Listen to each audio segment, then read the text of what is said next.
This video is sponsored by 𝐃𝐈𝐒𝐂𝐋𝐎𝐒𝐑𝐄.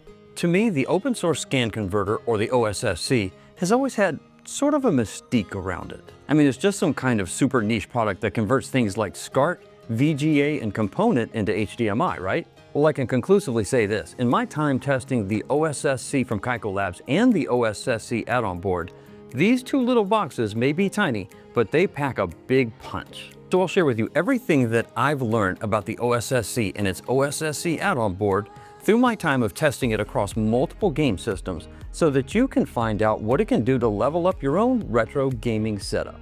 There are links for all of the products featured in this video in the video description and also in its pinned comment.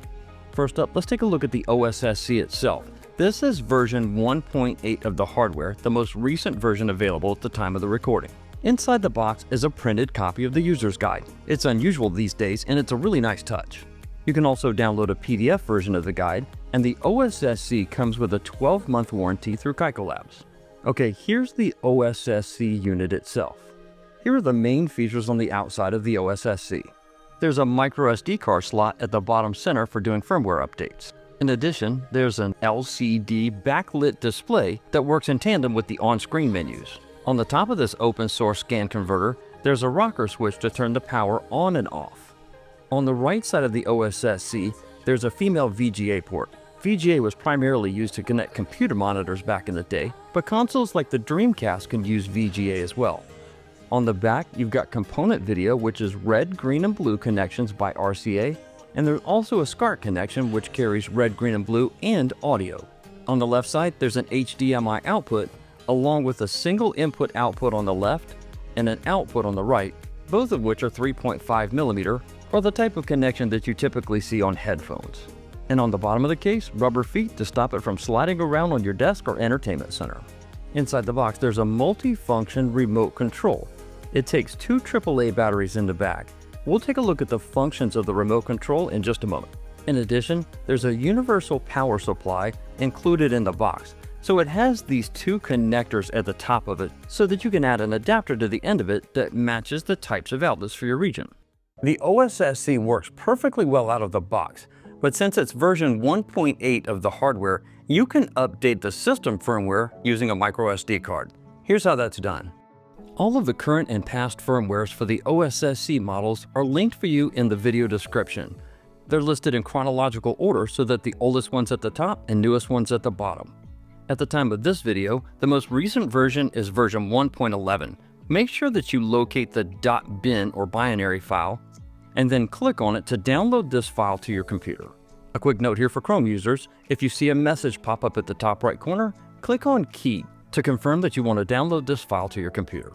This binary file is basically a disk image that has to be imaged over to a micro SD card to be used properly. In this case, I'm going to use Balena Etcher, and I recommend it for this process. It's super easy to use, it has a graphical user interface, and it's completely free to download.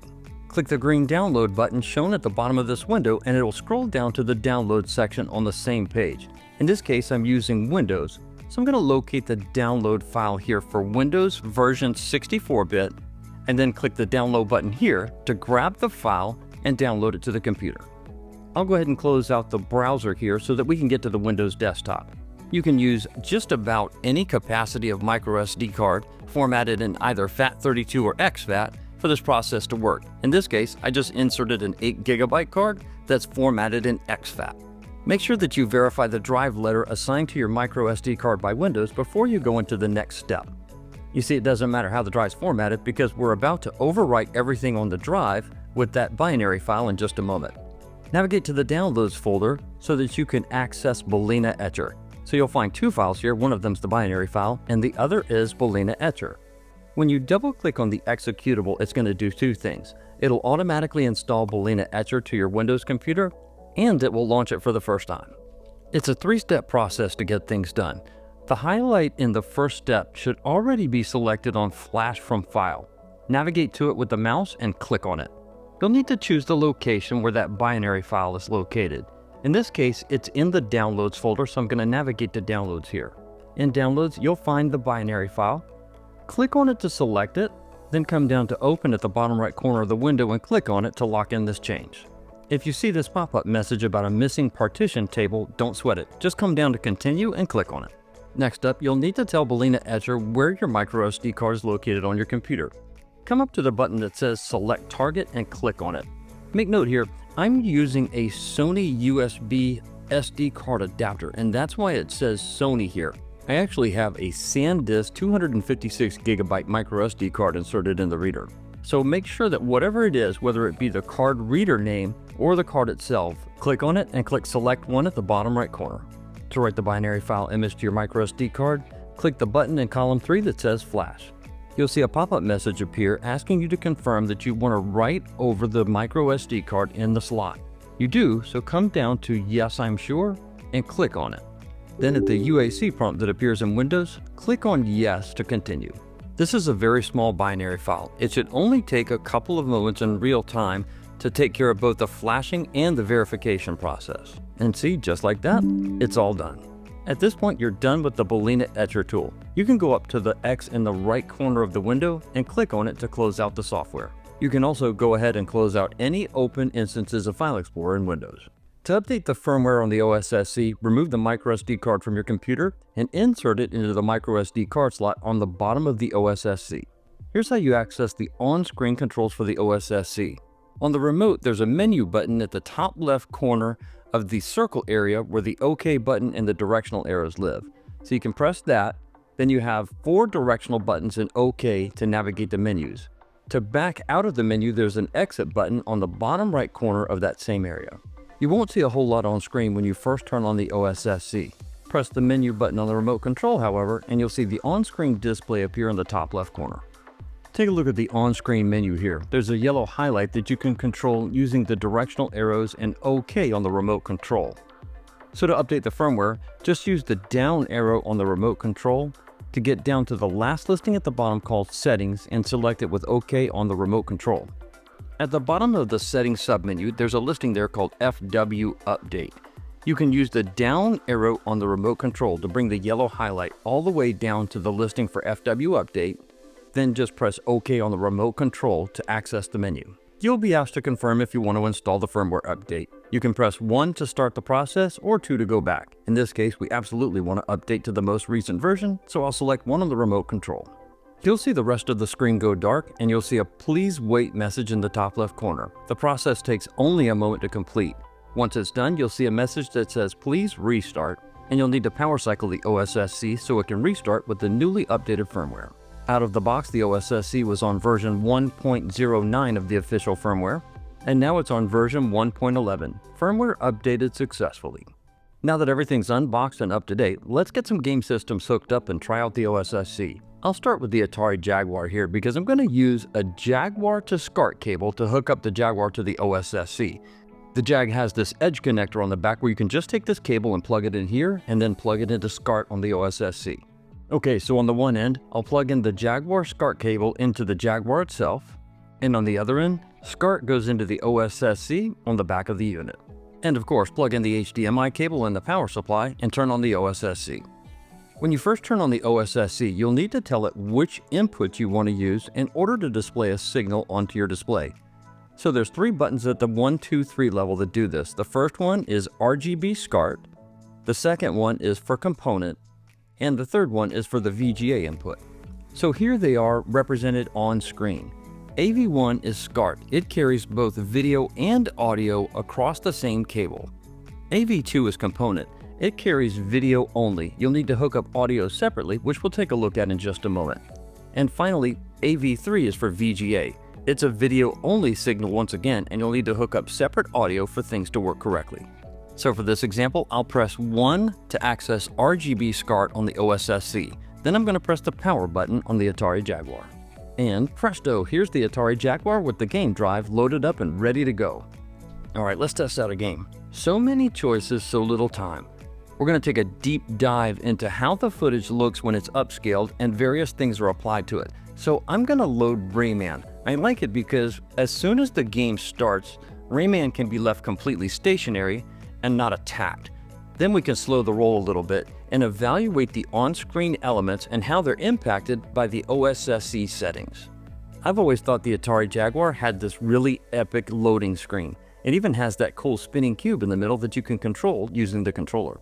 And here's Rayman being displayed in 480p, line doubled by the OSSC. Okay, I'm going to crack open the book that came with the OSSC so we can take a look at some of the basic options that you can dial in with the OSSC. The first of which is scanlines. It's the one that puts the black lines over the picture that makes it look like it's on a tube television from back in the day. To access scanlines, you just press Menu on the remote control to access the main on-screen display. From the on-screen display's main menu, scanline options is several listings down. To access it, you can just use the down button on the remote control to move the yellow highlight down to it, and press OK on the remote control to access the scanline option submenu. The very first listing in the scanline submenu turns it on and off. You'll see that the yellow highlights here. You can just press right on the remote control to change it from off to auto. Directly underneath it, you can control the strength of the scanline filter by just changing the percentage from higher to lower. It starts at 6% here, and if you press to the right, you can change this number higher to strengthen the filter of the scanlines on the picture. Here's that same video of Rayman with scanlines turned on and set to the base default strength of 6%.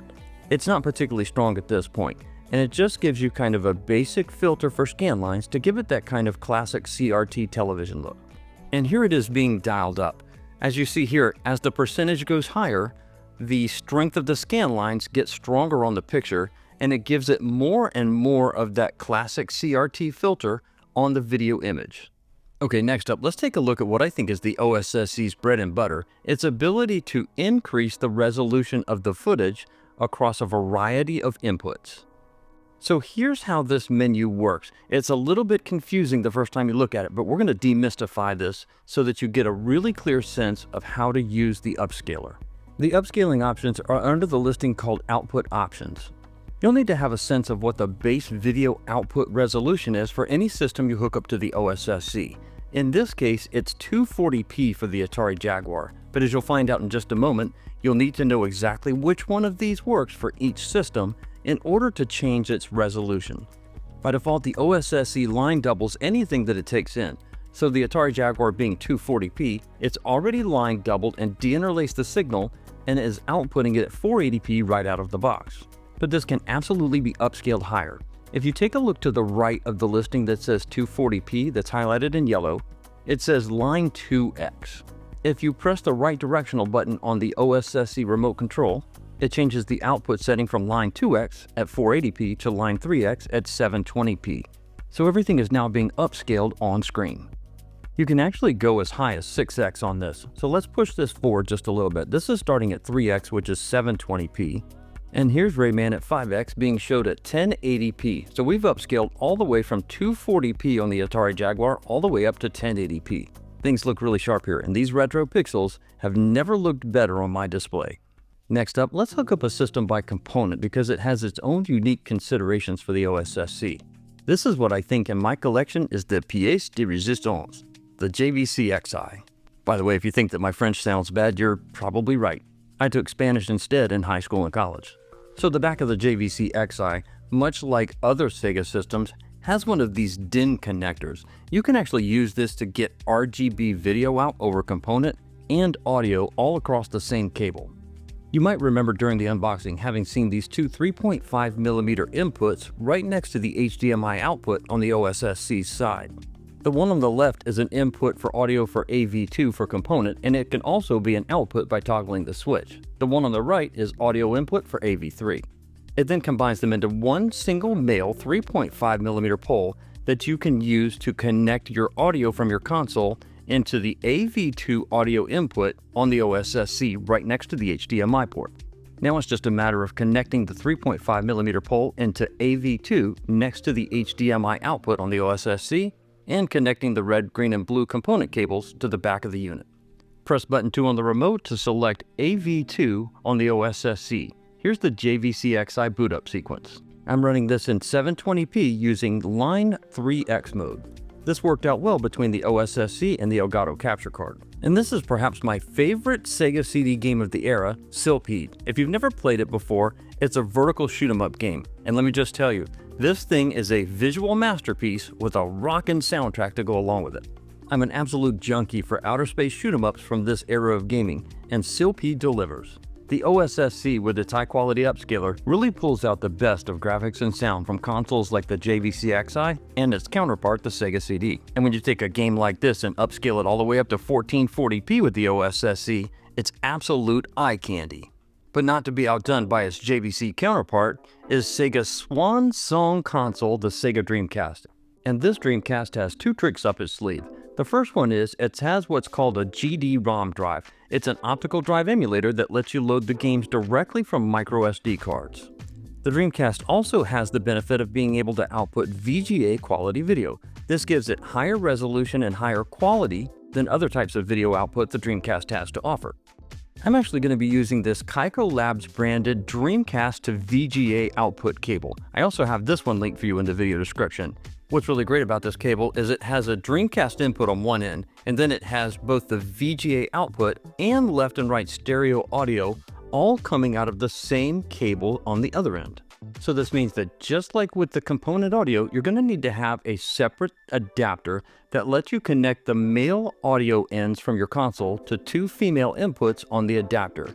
Then the adapter has the male 3.5 output on the other end. Now it's just a matter of connecting the one end of the cable to the back of the Sega Dreamcast, then connect the VGA cable to the female VGA input port on the OSSC, and the 3.5mm to the AV3 input on the other side next to the HDMI output port. Press button 3 on the remote control and you'll be greeted with the Dreamcast. In this case, this is the GD-ROM menu. Oh, which game to pick to demonstrate VGA output into the OSSC? Some kind of game that we've all either mutually played or at least seen running together in the past, either on the Dreamcast, the arcade, or somewhere else. Okay, I've got it. How about Marvel vs. Capcom 2? Okay, quick heads up, if you've never seen the intro for this game before, you're about to get your senses loaded with lots of flashing lights and colors. But heck yeah, when the Dreamcast is connected up by VGA, the output is just glorious. Sega really did have an amazing piece of hardware on their hands with the Dreamcast. It just took a lot of us in the retro gaming community, including me, a little bit of extra time outside of its life cycle to figure it all out.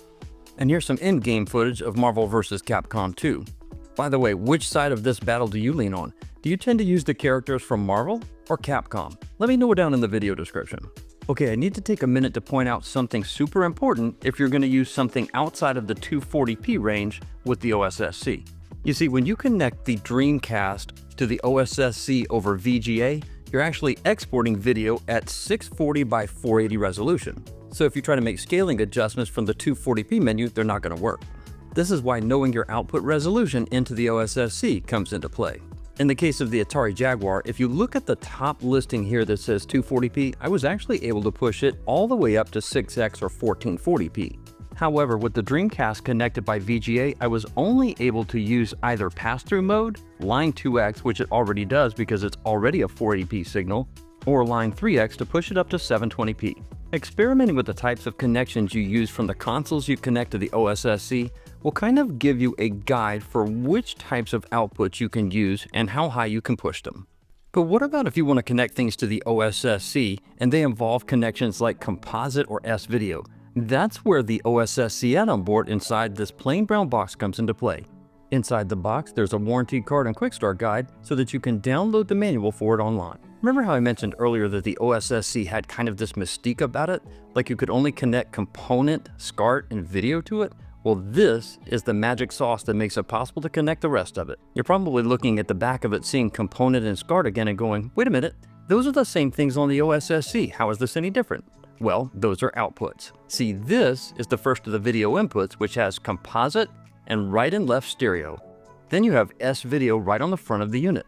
And then on the side of it, you also have separate audio outs, because remember, component does not have audio out, but SCART does. There are also a variety of cables included in this package, the most notable of which is the SCART to SCART connector cable. This cable can be used as a bridge between the add-on board and the OSSC so that you can get the video out from SCART put into the video in on the OSSC. There's also a power supply splitter cable included so that you can use the same AC adapter that came with the OSSC to power the OSSC add-on board. Just like the OSSC Add-On board also works great right out of the box, but it too is firmware upgradable. It doesn't use a micro SD card. Instead, it has a process using a PC and a USB cable. Here's how to get it done. Instead of using a micro SD card like the OSSC, the add-on board gets updated directly by USB connection to your computer. Everything you'll need to download to get this done is contained in a single zip file on the 𝐃𝐒𝐒𝐂𝐋𝐎𝐒𝐒𝐂𝐋𝐎 Labs download page. Scroll down on this page until you see the link and listing that says OSSC Add-On Board, Firmware Updater, and Firmware Files. Then just click on this link to download the zip file with everything you need to your computer. If you take a look at the add-on board directly next to the audio outputs, the left and right one on the side, there's a micro USB port here. That's used for doing updates.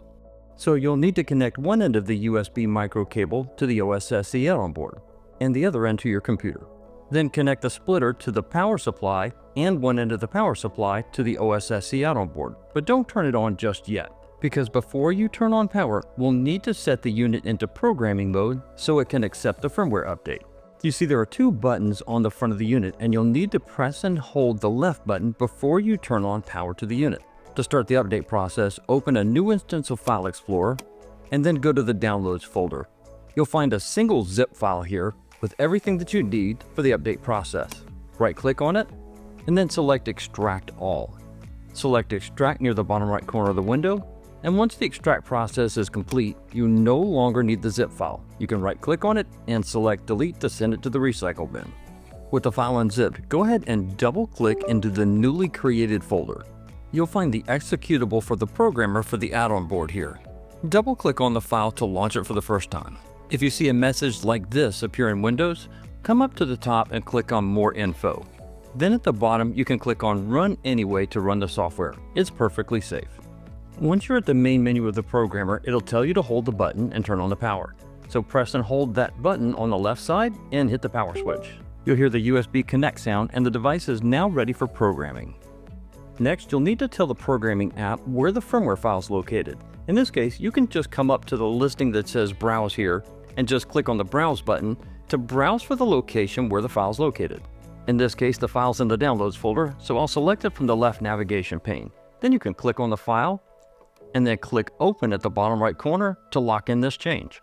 Once you have the file selected, there's an Update button near the center of the window. Come up to it and click on it to start the update process. That process only takes a moment or so in real time to complete, and once it's done, you'll hear the USB disconnect and reconnect sounds. Once the update process is complete, you'll see a confirmation message appear on screen. Come down to OK at the bottom and click on it. Now you can click the X at the top right corner to close out the updater. You can also close out any open instances of File Explorer. Cool, now that the add-on board firmware is updated, let's get it set up to work with the OSSC.